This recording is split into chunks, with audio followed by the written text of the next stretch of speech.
In this video, we're going to learn about direct and inverse proportion. Direct proportion means that as one quantity gets bigger, a corresponding quantity gets bigger. For example, if I have a spring, if I pull the spring, the distance that the spring extends by is directly proportional to the force in the spring which will resist this. We say that the force in the spring is directly proportional to the extension of the spring. We want a way in maths that we can write this down. What we say is if y is directly proportional to x, where x and y are just quantities, we say that y is equal to k times x. In the example at the start, we're just saying that f is equal to k times x, and all that means is the more you pull the string, the greater the force in the spring will be to resist that pull. Let's look at an example.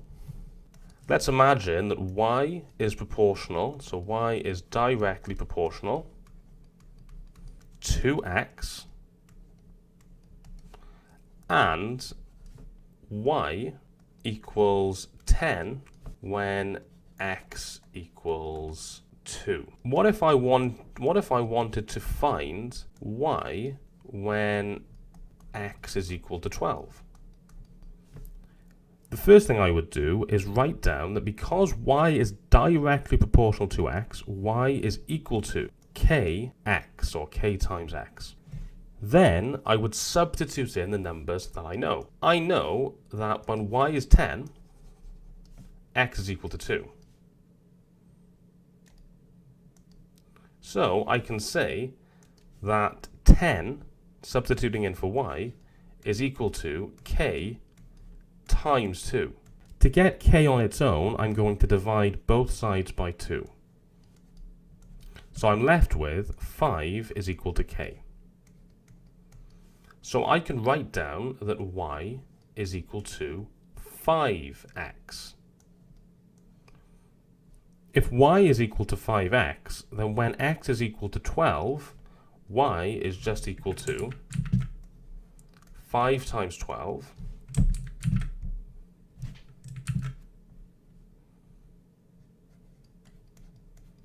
which is 60. So my answer would be y is 60 when x is 12. Here is a question for you to try. Please pause the video now and have a go, and when you're ready for the answer, press play. Here is the answer.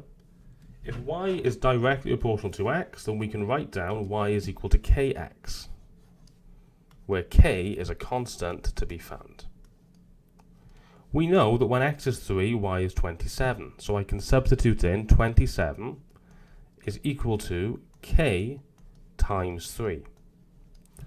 The opposite of times in by 3 is dividing by 3. So to get k on its own, I'm going to divide both sides by 3. So I'm left with k is equal to 27 divided by 3, which is 9. So y is equal to 9x. That is my expression for y in terms of x. So when x is 4, y is going to be 9 times 4, which is 36, which is my answer.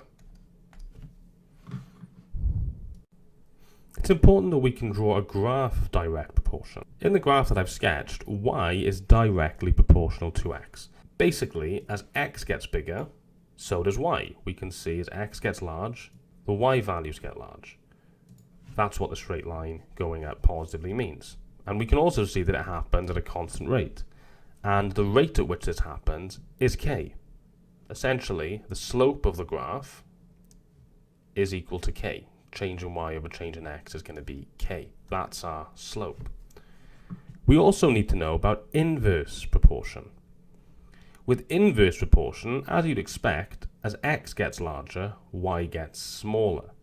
And consequently, as y gets larger, x gets smaller.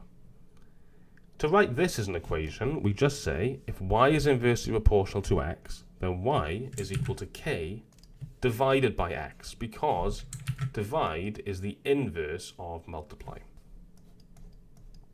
And again, k is a constant to be found. Here is an example for us to look at. Y is inversely proportional to x. When y is equal to 12, x is equal to 2.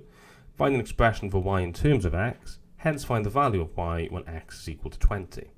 Because y is inversely proportional to x, we say that y is equal to k divided by x. When y is equal to 12, x is equal to 2. So once again, I can substitute in y is equal to 12 and x is equal to 2.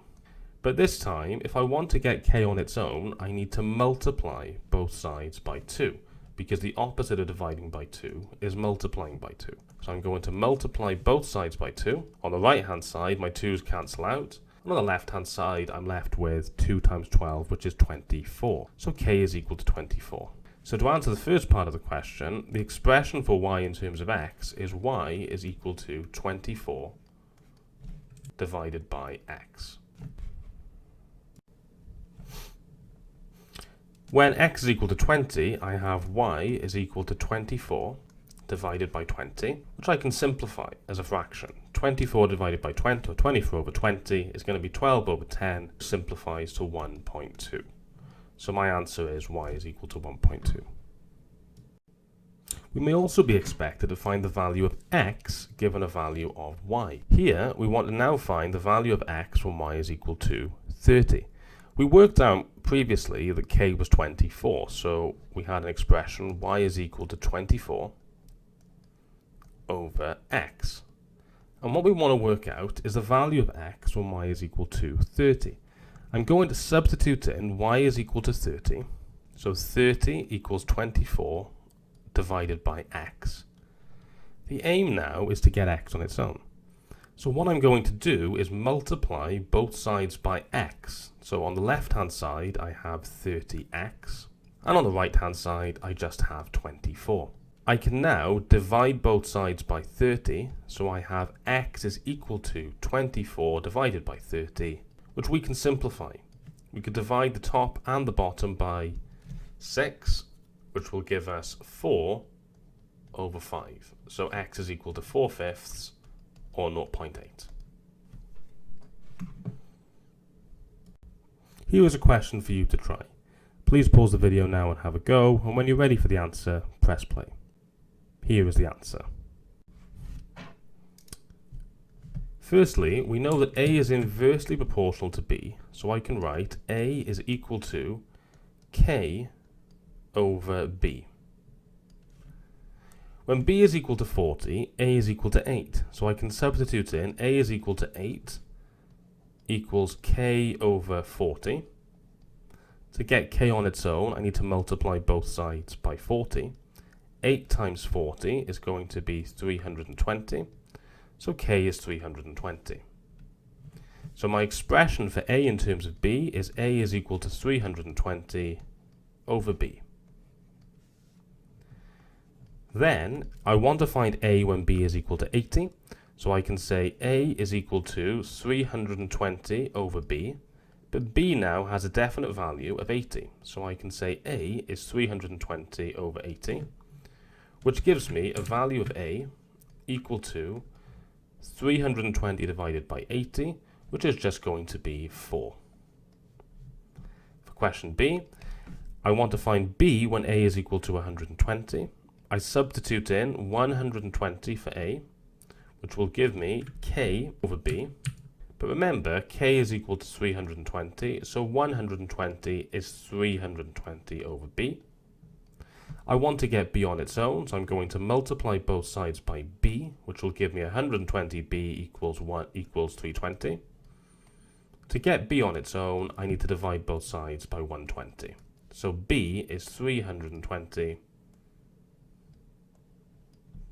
divided by 120. So b is equal to, I can simplify by cancelling the zeros, 32 divided by 12. We could divide top and bottom by 2, which would give me 16 over 6, which would then give me 8 over 3. So I would have an answer of b is equal to 8/3, which is 3 into 8 goes twice, so that's going to be 2 and 2/3.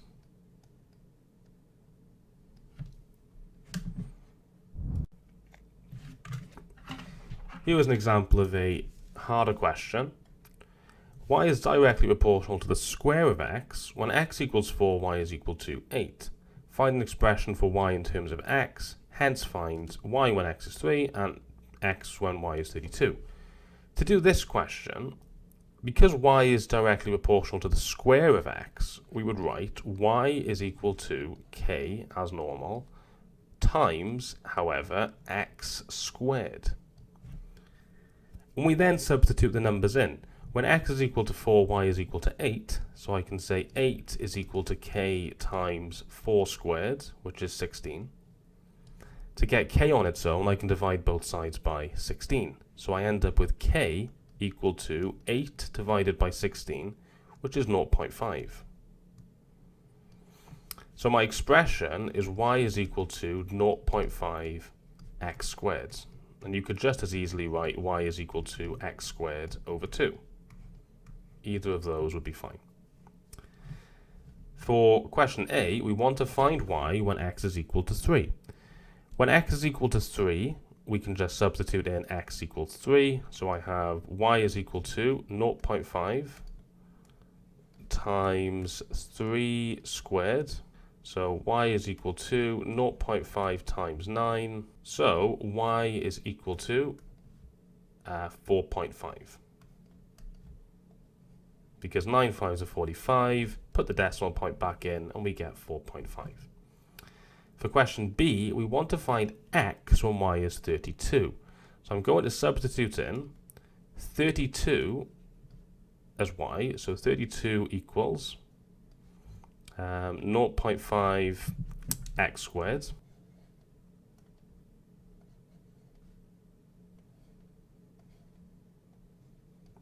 So, to get x squared on its own, I can divide both sides by 0.5. Remember, if I divide by 0.5, that's the same as multiplying by 2. So I can say x squared is equal to 64. Then, to get rid of the square, the opposite of squaring something is square rooting. So I can square root both sides to get x is equal to the square root of 64, which is 8. You might notice that really it's plus or minus 8, but at this stage I'm just happy with 8. Here is a really tricky grade AA style question for you to try. Have a go at it, and when you're ready for the answer, press play. Here is the answer. P is inversely proportional to the square root of Q, so I can write P is equal to K over the square root of Q. Given that P is 12 when Q is 64, that means I can substitute in 12 for P and 64 for Q. So 12 is equal to K over the square root of 64. So 12 is equal to K over 8. To get K on its own, I can multiply both sides by 8. So I get K is equal to 12 times 8, which is 96. So my expression would be P is equal to 96 over the square root of Q. Secondly, I want to find out the value of Q when P is equal to 6. I substitute in P is equal to 6. So I can write 6 is equal to 96 over the square root of Q. I can now multiply both sides by the square root of Q. So I get 6 times root Q is equal to 96. I want Q on its own. So I'm going to divide both sides by 6 in order to get the square root of Q on its own. So I get root Q is equal to 96 divided by 6, which is going to be 16. The opposite of square root, or the inverse of square root, is square. So I can square both sides to get Q on its own. So I will get Q is equal to 16 squared. And if you're not sure what that is, it's 16 times 16, which should be an answer of 256.